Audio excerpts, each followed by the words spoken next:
In the past 12 months, we've seen a seismic shift in inbound traffic to our platform.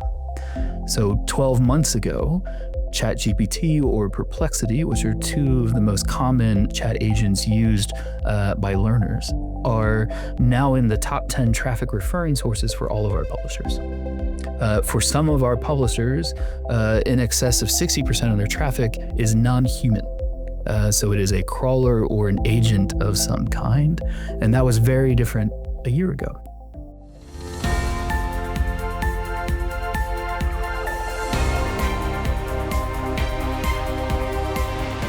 Welcome to Insights Exchange, the podcast where we dive deep into the forces reshaping scholarly publishing.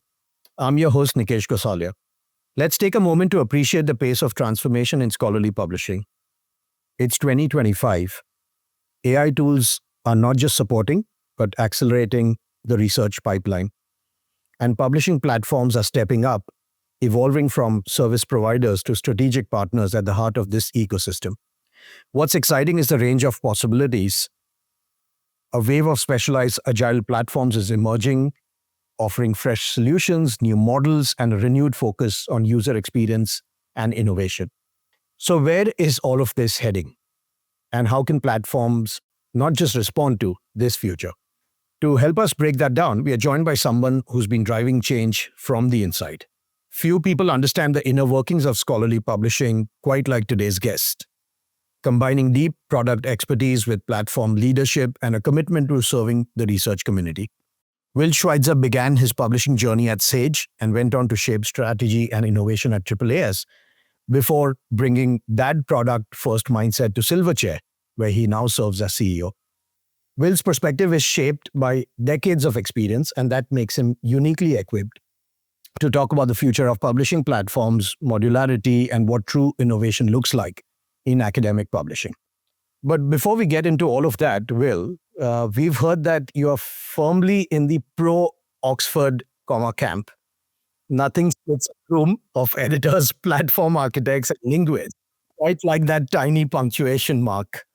So tell us, what is it about the Oxford comma that stirs up such fierce loyalties and opposition?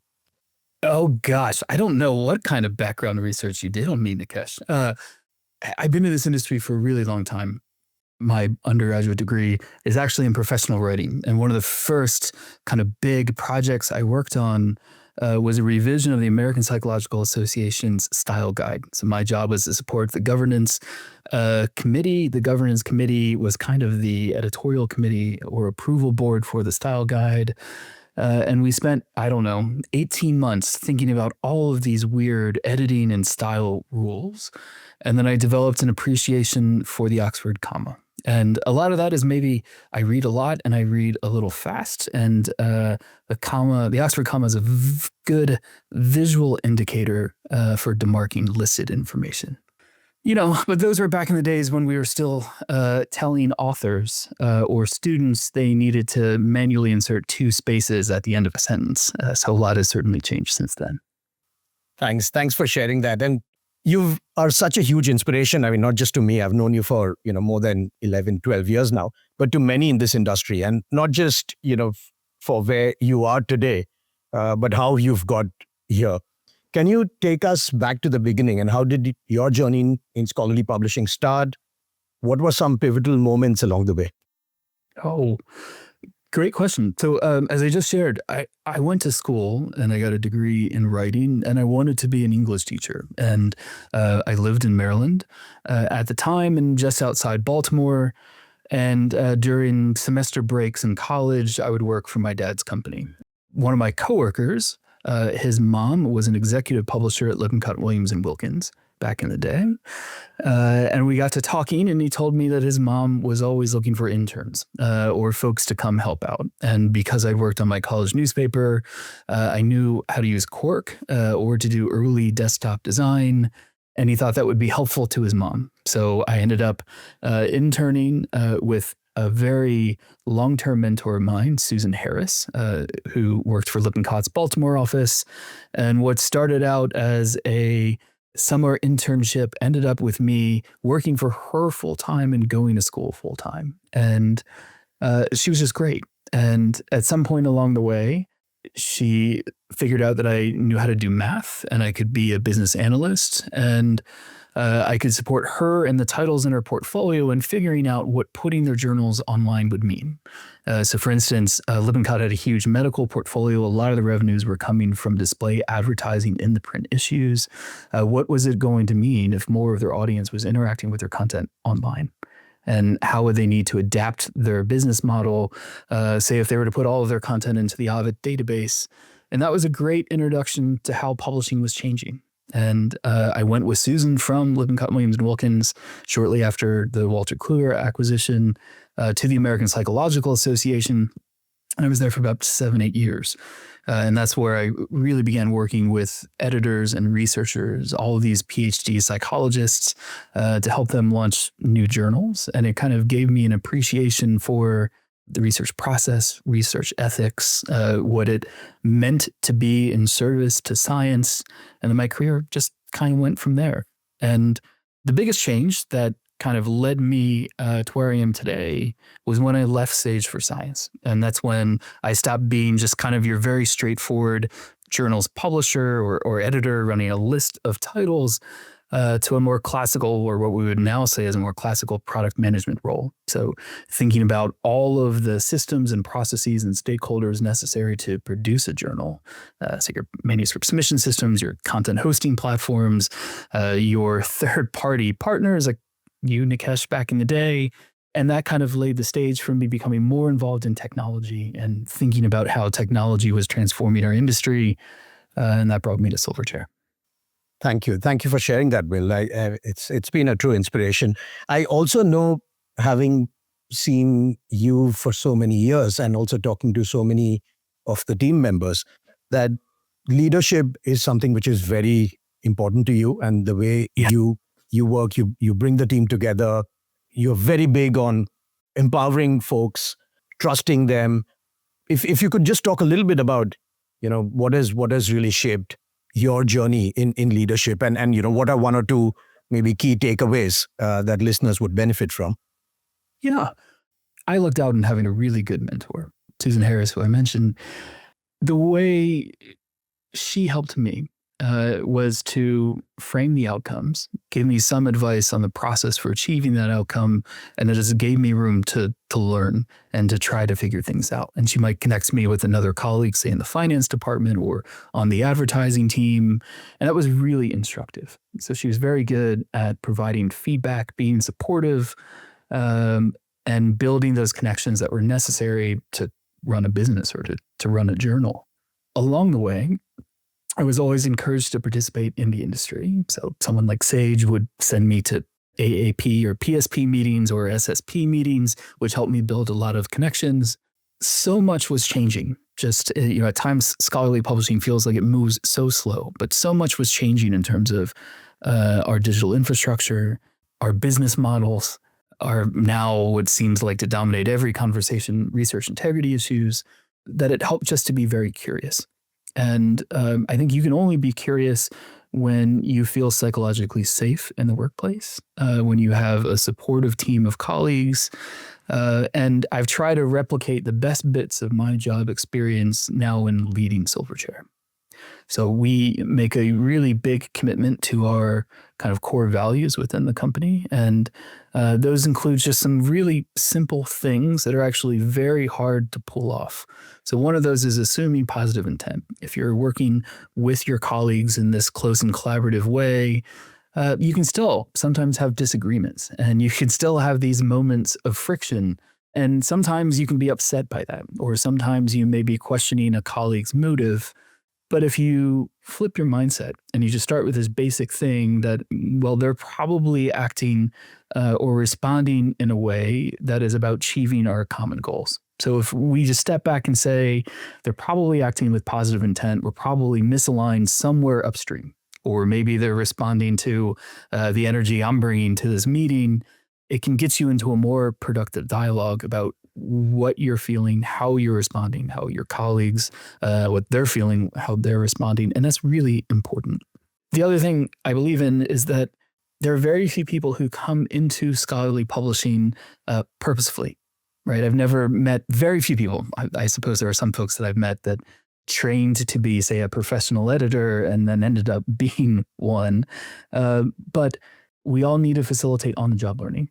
And when I think about the technology changes we're all grappling with at the moment, there's no such thing as an expert in AI. And when I think about our developers, our software quality assurance engineers within Silverchair, we have to facilitate this environment for their learning and development to try to kind of encourage their curiosity, their applications of these technologies to help us fulfill our mission, to help us help our publishers. And creating that environment is absolutely essential. So for me, it is really all about empowering our folks, providing a safe environment, and just trying to be as decent of a human as you possibly can. And sometimes it means hard conversations. Sometimes it means establishing boundaries or setting firm expectations.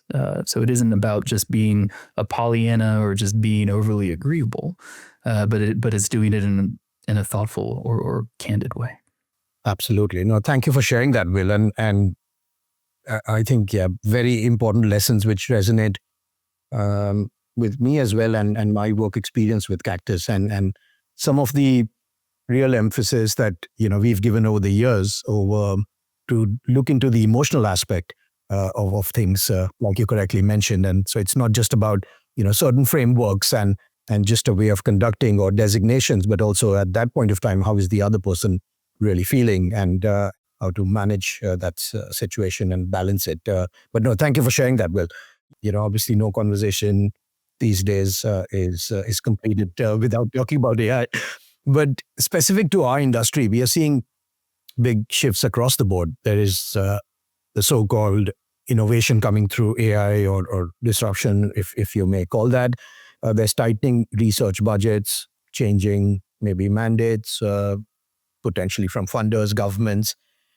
Change, of course, as we know, is a constant in publishing and any other vertical. But does this moment feel different to you? And how are you interpreting the scale and the direction of these macro level trends? Oh, the past 24 months feel very different to me compared to, say, the slow evolution of open access, either as a movement or in implying a business model. And one of the things that I've been worried about when thinking about AI is that because I've been in this industry for so long, I'm kind of just cognitively programmed to assume change is slow, change is really incremental in our space. And I'm in a constant dialogue with my colleagues like Stuart Leach, our CTO, and some of our customers about risk or being attuned to the pace of, say, AI adoption or change in our workspace. We've just started to pull a whole bunch of data around non-human traffic and the rise of kind of chat agents. And those chat agents, either how we can use them internally, say for our developers or for our product staff, but more importantly, how students or researchers or doctors may be using those chat agents and workflows that this ecosystem, this community needs to support. I can only speak in generalities because I don't have the hard data in front of me, but in the past 12 months, we've seen a seismic shift in inbound traffic to our platform. So 12 months ago, ChatGPT or Perplexity, which are two of the most common chat agents used by learners, are now in the top 10 traffic referring sources for all of our publishers. For some of our publishers, in excess of 60% of their traffic is non-human. So it is a crawler or an agent of some kind. And that was very different a year ago. And there's been a lot of discussion about Cloudflare recently and technology that they are rolling out, say to block or create a more thoughtful or sustainable commerce model around publishers' content being crawled. And we're facilitating a dialogue within the community of Silverchair publishers. But it's this very simple notion that if 60% of a publisher's traffic is non-human, some percentage of that traffic, let's say it's a quarter, likely is a learner or a library patron trying to use ChatGPT or Claude in research mode to ask a question where our publisher's content could be a big or important part of the response or of the solution or of whatever job they're trying to do using these agentic frameworks. And thinking about our publisher's mission, about what we're all here to do, which is disseminate this content and make sure it is visible and used, that we need to figure out how to appropriately engage with these new consumption patterns, with these new distribution pathways. And that's going to be a monumental challenge because it is different technologies, it is different ways of delivering content. Aspects of delivering content this way actually runs contrary to how we built out a lot of our platforms over the past decade, runs contrary to our current business models. So this is a big challenge. And in this space, and particularly with AI technologies, what we're talking about within Silverchair today is very different than what we were doing 6 months ago. So keeping up with the potential changes or the applications of these technologies and what it means is now receiving a disproportionate amount of our attention. And is one of the ways that I feel like the pace of change we all need to navigate is a lot faster, or the current is a lot swifter than it used to be. I'm not ready to call it a disruption, but I think it's going to take some creative thinking. No, I agree with you. And there is one aspect which is technology and AI and some of the things that we just spoke about, Will. But there is the other element, which is the whole issue around, research funding and the challenges that come with that. And there's been a lot of concern specifically around the NIH budget cuts in the US. What does that mean for the broader research ecosystem? Is it something which is a red flag? Is it something which is, still evolving? What are your thoughts? Yeah. Let's start with, I think the last thing our community needed was to operate with greater uncertainty. And it is hard to predict what the outcomes of U.S. federal budget and policy decisions are going to be. I would say between green, yellow, and red, some of the things that have shifted within the U.S. context are red flags and others are yellow. So we think about research funding, for instance. In the U.S., the federal government funds a small but important proportion of overall research within the country. And particularly if we were to zoom out, we were to think globally, U.S. agencies like the NIH or the National Science Foundation are a significant but not the predominant funding body. There are some research disciplines like biomedicine who may feel shifting NIH funding commitments much more acutely than others, say in the humanities and social sciences. But the red flags are actually, I think, around challenges to normative practices within scholarship. So by and large, this is a community that has made appreciable investments and had a lot of discussion and affirmed the importance of diversity, equity, and inclusion, the kind of multidisciplinary and global nature of science and cross-border facilitation.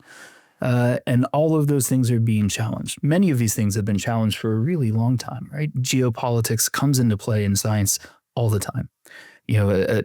A decade ago, we reached a flashpoint around U.S.-China relationships and actually very deep connections between the Chinese Academy and the U.S. Academy in research, particularly in sensitive IP areas, whether that was computer chip design or applications of technology that have import for, say, national security or defense.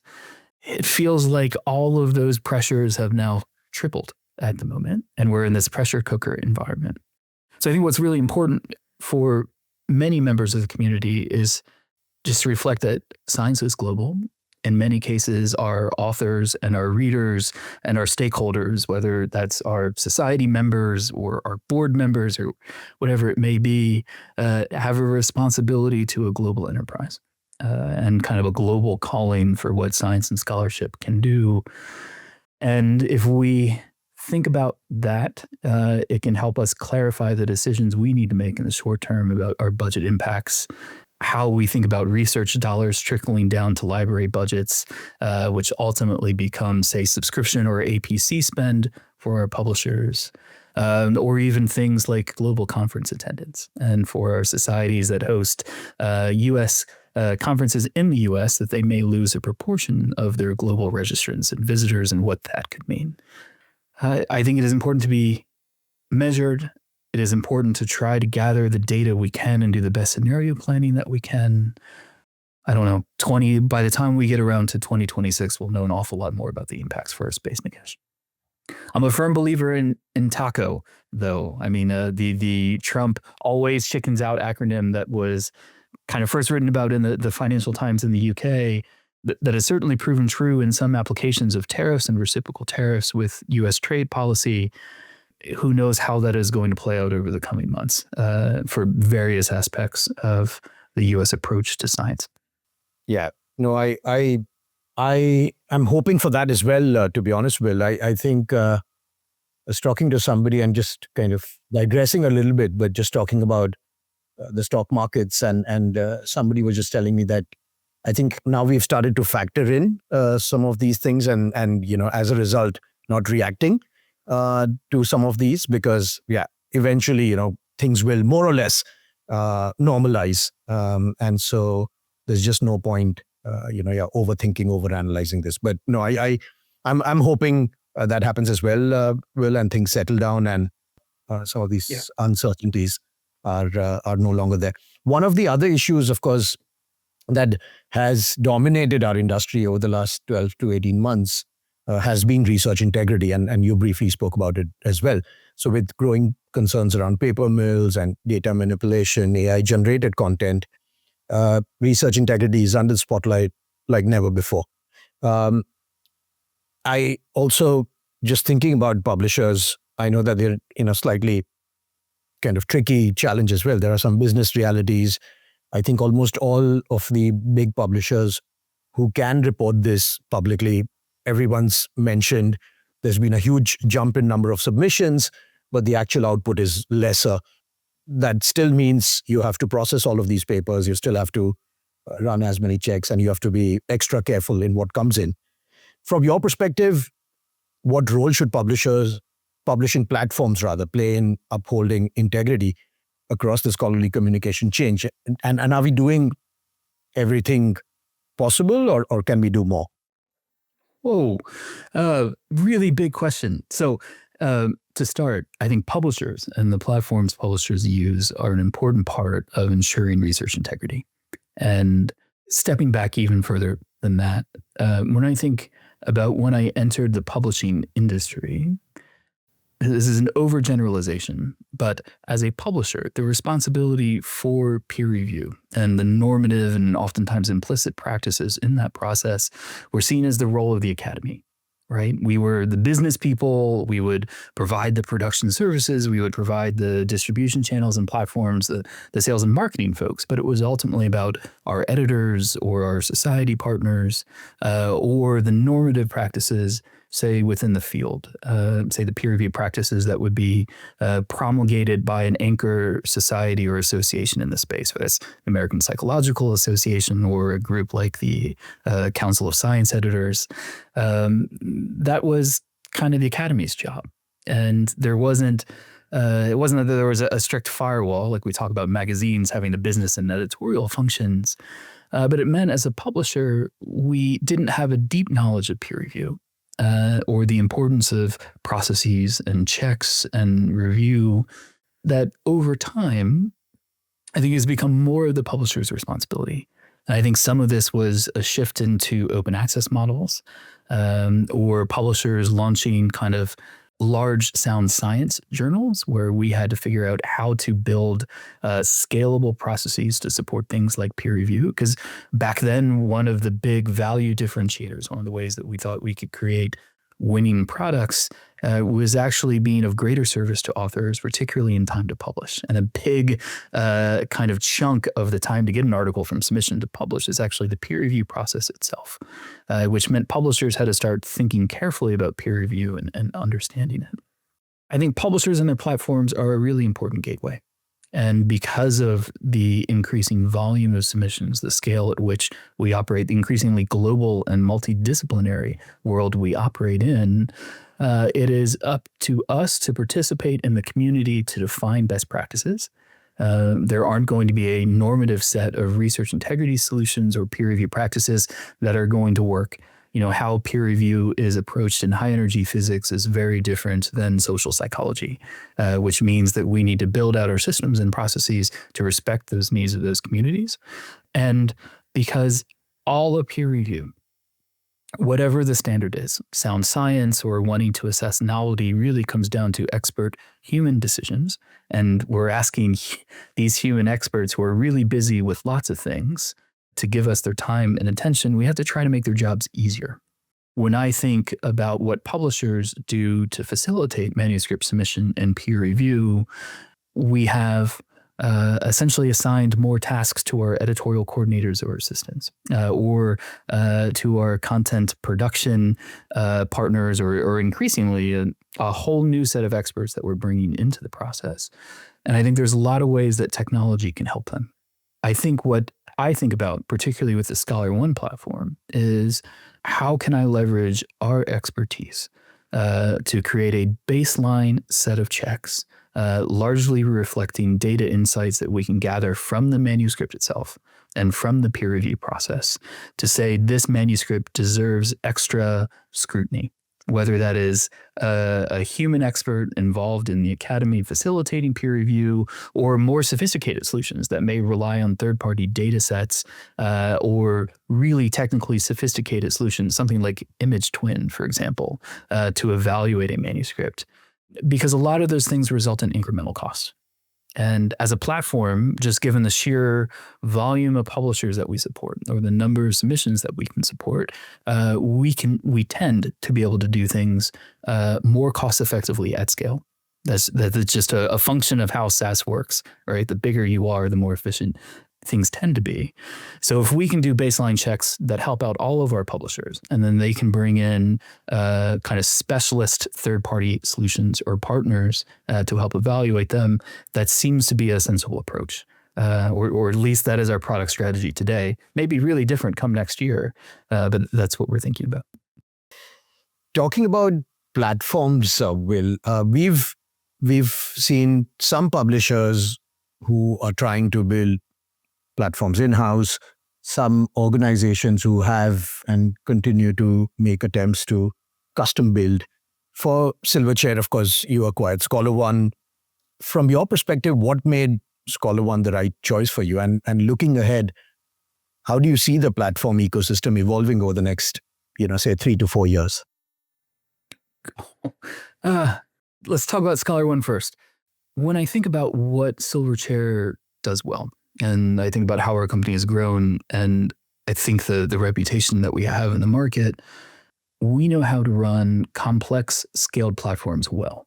Always things we can do better, right? And I'm sure I have some customers that might scoff at that at the moment. But by and large, running complex scaled multi-tenant platforms is a really difficult thing to do. It's not for the faint of heart. And as a publisher, I have made mistakes around what technology, what platforms we could build and sustain in-house. And I get a little worried anytime I see anybody but the largest commercial publishers kind of try to build and maintain their own in-house platforms. And some of that comes down to just the economics of software platforms, which is you have to achieve sustainable scale. Platforms require continual reinvestment.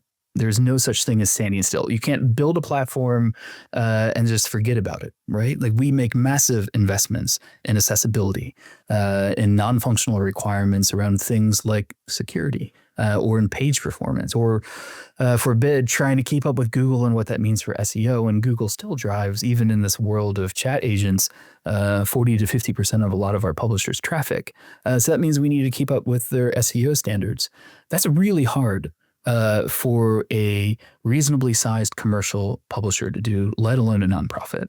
And then you add into this that you need a lot of product and technology experts to help you build and maintain platforms, to help you rationalize the complexity of our ecosystem. Let's face it, scholarly publishing is a really complex ecosystem between standards, integrating with libraries, the needs of all of our stakeholders.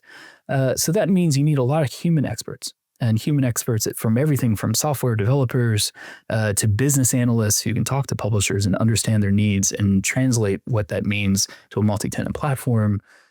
Publishers, and particularly society publishers, aren't always in the best position to attract and then retain that talent for the long run. So it worries me when I see publishers developing their own technology. Where do I think the platforms are going is that we now are operating in a more complex ecosystem with a faster pace of change. And that requires us to make substantial investments in some of the systems that we have. It's one of the reasons that I'm really thankful that the Silverchair business is sound and growing, because it means that we can invest millions of dollars a year, say, modernizing ScholarOne. ScholarOne was the right investment for us because we know how to run complex platforms. We have the financial capabilities to invest in the platform, and we have an appreciation for this space and what it needs. So I think platforms are getting an awful lot of investment. We talk about the Silverchair content hosting platform is becoming headless, which is the journal is no longer a website or a destination a lot of traffic is going to come to. And that means that we essentially need to become a hub for publishers in all sense of ways, whether that is the submission system, linking to third-party solutions to help facilitate research integrity checks, or the content hosting system becoming more of a content management solution, helping publishers syndicate their content and get data back about how their content is being used in the world. Talking about the complex ecosystem, Silverchair serves both society publishers and large commercial entities. How do you manage the trade-offs between driving innovation, ensuring stability, and accommodating legacy systems, especially when client needs and resources vary so widely? Oh, very carefully. Listen, it's something that's really hard to get right. And so there are some really simple things that we have come to accept as true. And maybe these truths will be challenged with the pace of change in the coming years. One of those is all of our clients value stability over anything else. When we think about the platforms that we host, their core infrastructure. They are platforms that serve some of their most important stakeholders, whether that's the authors or editors, or they're the platforms that host all of their products and therefore underpin their revenue streams. And we often talk about this stability in terms of uptime, right? It is a really bad day for us and our clients if our platforms go down. So we have to think really carefully about the quality of the work we do, how we check to ensure we're not releasing bugs or causing software regressions, and making sure these systems operate in a smooth manner as possible. That is often at odds with our ability to move quickly. One of the things platforms do with their scale is increase efficiency within the ecosystem and drive down long-term cost of ownership. And the way you can think about this is that the Silverchair content hosting platform is supported by 40 or so publishers. All those publishers pay one tiny wedge of the overall cost pie for running that platform and supporting folks like me and all the technologists that run it. So it's kind of cost sharing in a way. But that also means that we have to play this orchestration role, which is some of our publishers have old components in their stack or old back office systems that we support. Some of our publishers are relatively new in the grand scheme of things. So they haven't been around for 100 years and are relative upstarts with relatively new stacks, which means that we need to develop flexible software with sound architecture and integration points that can support publishers where they are. That comes down to an awful lot of complexity. Not all of that complexity is tech debt, but it means that we have to be thoughtful managers or thoughtful developers new aspects of our platform. So when we do something for one of our publishers, we have to make sure it works for all 40. If we talk about adding a new content feature, that means we may need to update our JATS content specification, and then our loader, and then our front-end widgets. And then we have to check that those widgets, those changes will work for all 40 of our publishers, but then meet accessibility and page performance criteria. That's an awful lot of work to do. And a friction point that we have in some of our client relationships, or even with some of our third-party partners that want to integrate with our platforms, is that orchestration can take time and it comes at cost. But the trade-off of that cost is stability. It is kind of lower cost of ownership for an individual publisher or for the community at large. But it sometimes means we move a little slower, or things cost a bit more than if you were just making a one-off change for one publisher. So by and large, it's a challenge we face. I think we get it right more often than we don't. I recognize that some publishers always want us to be a little more affordable or a little faster, but it's often hard to zoom out and think about all the other trade-offs or all the other benefits along the way. And just talking about some of the smaller mission-driven publishers or societies, Will, from your perspective, and this might be slightly generic in nature, where are platforms falling short, keeping these stakeholders in mind? What specific gaps do you think need urgent attention? With some of the consolidation accelerating and costs also rising at the same time, are smaller society publishers getting squeezed out? And how do we ensure their relevance? There's two things that I think about. The first thing that I think about isn't necessarily cost and a small publisher's ability to pay for third-party solutions. The first thing I think about is actually complexity. There's complexity in two forms. One is, if you think about all the things that a publisher has to do, facilitating peer review or the editorial evaluation of the content, preparing that content, packaging it up, delivering it, and then selling it globally, that's an awful lot for a publisher to keep track of. That's a lot of experts that they have to have in-house. There's a lot of ecosystem or marketplace complexity that they're going to have to deal with. And I thought about this a lot when I was really engaged with the institutional licensing or the sales team at Science, which is Science is this really big brand, right? It's a leading journal in our space, but it's actually a relatively small program. And we tried to sell Science globally using sales agent partners to consortia throughout the world. But ultimately, it was a core team of just a handful of individuals that was trying to make this global apparatus work. And it was really hard to do that at the scale of Science. And the same could be true for a small publisher trying to launch new open access journals or support multidisciplinary reference work. You're going to need to bring in different set of experts or ask your staff to learn and stretch their capabilities, potentially do more with less. And that's really hard for a small publisher to do, right? Like they may have these grand product ideas, but they may not have the dollars to invest in new product development or research and design. So when I think about like our platforms and the tooling that we provide, we have to make our publishers' jobs as easy as possible. Some of that, say for the Silverchair platform, means making our core platform tools easier to use. So it is really rare that you run into a marketer that's going to be an expert in editing HTML. And there are some aspects of our platform where occasionally a person will have to edit HTML, say to make a journal homepage or a landing page look just as they want it to do. It's our job to kind of reduce that complexity, make their jobs easier. And there are older platforms in our space. Older platforms aren't necessarily a bad thing, but it means that we need to kind of invest in keeping up and meeting our users where they are. And that's a job for us to do. It was a really long answer, but I don't even know that I answered all the parts of your question. No, you did. It makes sense, Will. And talking a little bit about modularity and interoperability, how essential is it for platforms to integrate seamlessly with services like ORCID, Crossref, variety of AI tools? Can the industry afford the inefficiencies that arise when platforms operate in silos? Because here's the counter argument maybe that I keep hearing. So, sure, modularity sounds great in theory, but clients actually want seamless, integrated experiences. They don't want to manage 10 different vendors.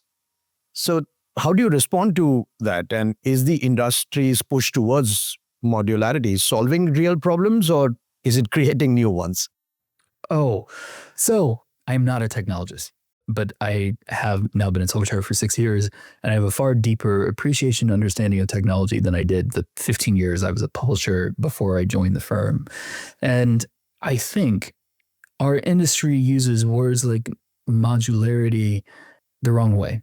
And just like we use words like legacy the wrong way, which is kind of painting over an awful lot of complexity or an underinvestment in our technology and our workflow processes in our space. You do not necessarily need modularity to achieve interoperability or adherence to industry standards. One thing is really certain, though. If you are a serious solution provider in our space, whether you're a platform or you're a content or editorial service provider, you need to meet industry standards because this complex ecosystem we all operate in is dependent on those standards, whether that is adhering to JATS conventions, NISO recommendations, reporting usage data in counter-compliant ways, all of these things. It really all comes down to coordination across diverse stakeholders between publishers and libraries, which is still one of the primary content distribution channels in our market. Maybe that's changed with these chat agents, but increasingly is actually going to be these emerging standards and protocols like remote MCP that are all about getting our valuable knowledge to these agents itself. It's our jobs as platforms to facilitate that. No question about it. It doesn't necessarily require modularity, though. And those standards exist to try to make those kind of handoffs or friction points a lot easier. But a lot of that comes down to being thoughtful stewards of technology and being able to reinvest. I mean, I think I love the way you explained the whole point about modularity, Will, and also included the whole point about legacy. I mean, that's something which, to be honest, maybe that's the wrong way. I was also thinking, oh, that was a construct in my mind. But I think the way you explained that we are using legacy in a wrong way and really undermining some of the complexities and not appreciating that. And I think, I mean, that stayed with me and something which I think it'll, help me to create more awareness, among our community as well. I think potentially on similar lines, Will, I know that in a world where researchers, publishers, readers, everyone, is expecting seamless and very, very intuitive interactions. From a user experience point of view, what is the single biggest opportunity you see for improving UX on scholarly platforms? We've all been using platforms, academic platforms for years. And honestly, I don't want to say it in that context, but sometimes it just feels like, okay, they are very archaic in the way they operate. Everyone talks about user experience, but why does it feel like, we are still so far behind consumer web standards? Is this a technology problem according to you, a business model problem, just resistance to change or complexity or something else entirely? All of the above.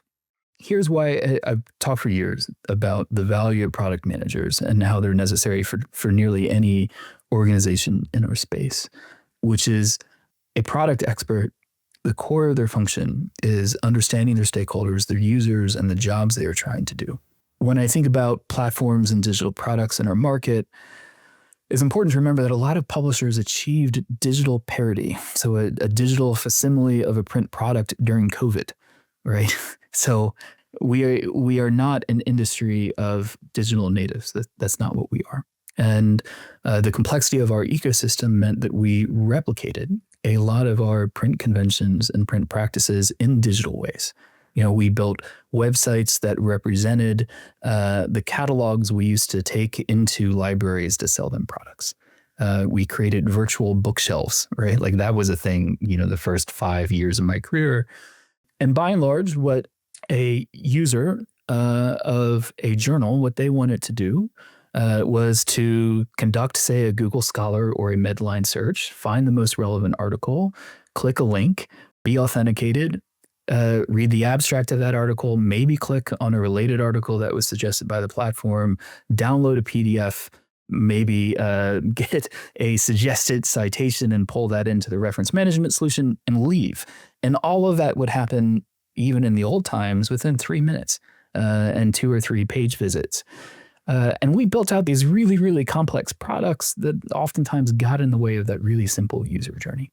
And sometimes that is because publishers have other stakeholders like book authors, journal editors, their own members that had these other use cases. And I think a challenge for publishers in the past decade is to understand all of those stakeholders, all of those end users, and the jobs to be done, and appropriately weighting them. The most important thing I think for end users these days is making content discoverable in the tools they're using. So your users are out there. It's part of your job to go find them. That's kind of the way the modern web works, right? We spend an awful lot of time in, I don't know, the early 2000s building these digital destinations. And increasingly, publishers' strategy is to make sure their content is available in multiple places in multiple ways, and then have some dollar flow back. And maybe that is less about selling subscription these days and more about third-party content licensing. And of course, publishers need tools to support them and all of that. So I don't know. The world's changing, and it's changing pretty fast. And the most exciting thing we're working on with our publishers today is tools like Perplexity being used by K through 12 students. More sophisticated agentic solutions are increasingly being used by practitioners, by folks in labs, and it's an entirely different way of content delivery and content consumption. So how do we evolve our ecosystem and our technology to go meet the user where they are? Very different world for us. Absolutely. I'm sure you've thought about this at least a few times, if not more, Will. If you could design the ideal publishing platform from scratch without any constraints, any thoughts on what would you build, and more importantly, perhaps, what would you deliberately not include or not build? Yeah, it's a really fun question. But if we go back to our users and what they're trying to achieve, I'm gonna think just about hosting platforms for a minute here and ground my answer there, because it could get really complicated if we get into the peer review space, right? We built a lot of complexities into our content hosting platforms. One of the assumptions that we made 15 years ago was that we needed to take a piece of content, whether it is a book or a book chapter or a journal article, and we needed to break it down into all of these really tiny pieces. So we would take a journal article and we essentially deconstruct it into all of these XML fragments that we would semantically enrich. We would say, this is a figure, this is a table, kind of anticipating this world where that atomization of content was going to be really important. And I think we got it wrong, right? We atomized the entire thing rather than saying, well, maybe it was the underlying data set that we needed to treat as one atom that we could then distribute elsewhere or link to separately. But when I think about 60% of the inbound requests to our platforms being non-human, that atomization and that enrichment is less important.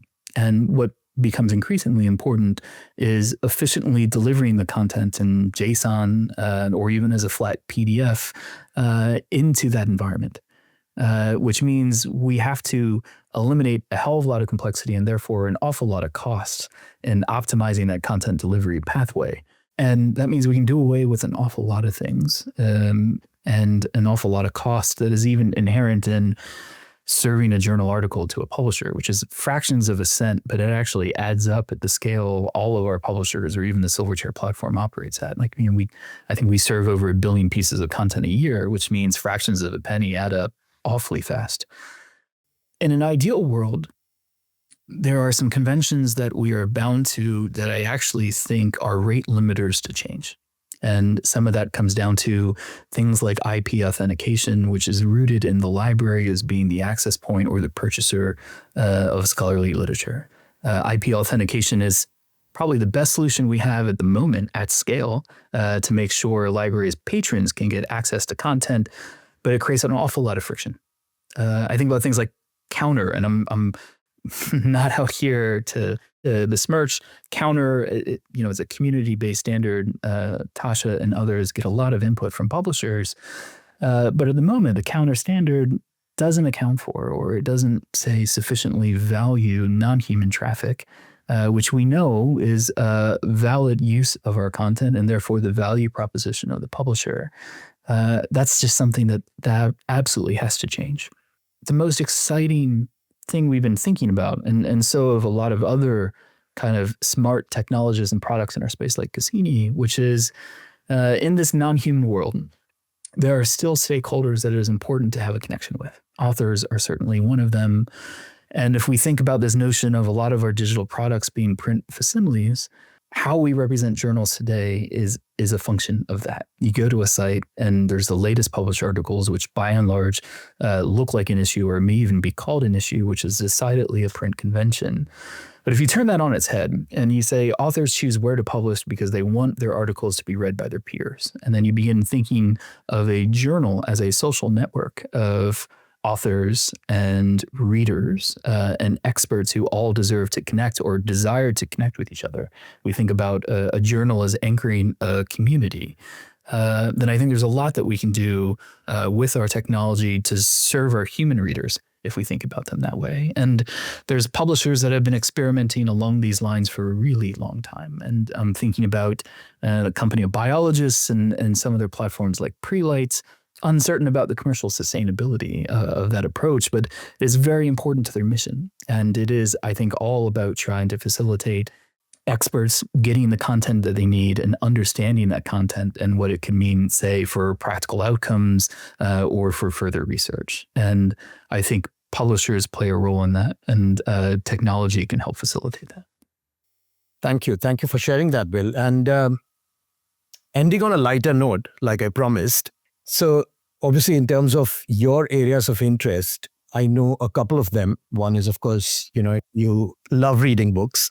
One that I came to know today, which is Oxford Commerce. The other one, which also I think we've spoken in the past, which is, interest in rescue dogs. But the one which has been a revelation for me as well is the deep research or the knowledge that you have about the best pillow brands. Oh, yeah. Yes. So that's a new one for me as well, Will. So maybe just besides work, I mean, how do you generally spend your time? And does every area for you, whichever is your interest, has to be, I don't know, just deep research? You need to know everything about it, or just how do you spend your time? And you can double click on the pillow brands if you'd like. No, so sleep is so important, right? Right. For all types of physiological or even mental and spiritual reasons, right? Sleep is really important. And I have a terrible back. And one of the things that I've learned is finding a pillow that works for you is one of the best gifts you can give yourself. And I can tell you, I probably tested 14 different pillows. And the danger of that is it's really hard to return pillows. And a lot of people, of course, don't want a pillow that somebody else has tried, which means that it's a lot of really expensive trial and error. And I am this deeply curious person. I often get into trouble because I will go, I used to refer to it as the Wikipedia rabbit hole, where I will encounter something like plane trees in Berkeley Square here in London, beautiful trees that I know absolutely nothing about. I'm like, they vaguely look like a birch tree where I'm from in the States. So then you end up doing a search for trees in Berkeley Square in London, which tells you about the plane trees, which means I'm clicking on a Wikipedia article to read about these trees and how long they've been in London. And then there'll be a citation to some really great ecological research on these trees and where they came from, and that you can find them in France. And before you know it, I've lost 45 minutes to an hour of my day because I thought trees in Berkeley Square were pretty. And I do that on an awful lot of things. And it's the fun thing. One of the things that I tried to afford myself the times to go down these rabbit holes because there's a lot of there's a lot of value, or there's a lot of insights that you can get from being a broad reader. people often think about that in terms of what they would hear about Warren Buffett or what they would hear about other kind of world-spanning CEOs. But the smartest intellectuals, the smartest researchers I've ever met in my life, people that I had been very fortunate to work with, and I'm thinking very particularly about Susan Fiske, who ran a social science lab at Princeton University forever. Susan was one of my journal editors. She was chair of a lot of the governance boards at American Psychological Association, and I still got to work with her when I was at Sage. I don't think there was anything she didn't read, which meant she was able to pull in these analogies. She was a very thoughtful storyteller, and all of that meant she could explain all of her expertise, all of her accumulated knowledge, her way of looking at the world and synthesizing data so much more effectively. So I'm happy to talk about pillows at any point in time, but I will just recommend to everyone that there are really good resources out there like Wirecutter, but personal experimentation is often what it comes down to. Yeah, no, absolutely. No, but thanks for sharing. I mean, that's obviously was what started on a lighter note, Will, but I really appreciate the fact that there's a very important point there, which is, I think, we all need to be curious. We need to really, go and expand our knowledge for lack of a better term. And I think what you referred to as, you spend maybe 45 minutes into it, I think is great, because I think a lot of us honestly have lost that focus, that rigor. And, we just kind of, keep maybe toggling from one thing to another. And the depth is missing sometimes. So no, I think thank you for sharing that and reiterating a very important point through that. Oh, thank you. That was an insightful look at an industry in rapid transformation. Will Schweitzer didn't just give us insights into platform strategy. He gave us a roadmap for understanding how technology, business models, and academic values are colliding in ways that will shape scholarship for decades to come. A huge thank you to you, Will, for your candid perspective on these complex challenges. Oh, thank you very much for having me, Nikesh. Like I really appreciate the questions you ask. It's really nice to stop and reflect on what all of this means. No, thank you. Thank you as always, Will. I mean, I always enjoy our conversations, and I think this is just for the greater benefit. I think all of the listeners would really appreciate. And like I said, you've been a huge source of inspiration for everyone, including me. Thank you very much. If this conversation sparked ideas or concerns, I'd love to hear from you. I always enjoy a good conversation on LinkedIn, so feel free to connect with me there and join the discussion or drop a comment on any of my posts. I'd love to hear your thoughts. Follow Insights Exchange where you get your podcasts, and don't forget to share this episode with colleagues who are grappling with the same questions. Thank you for listening.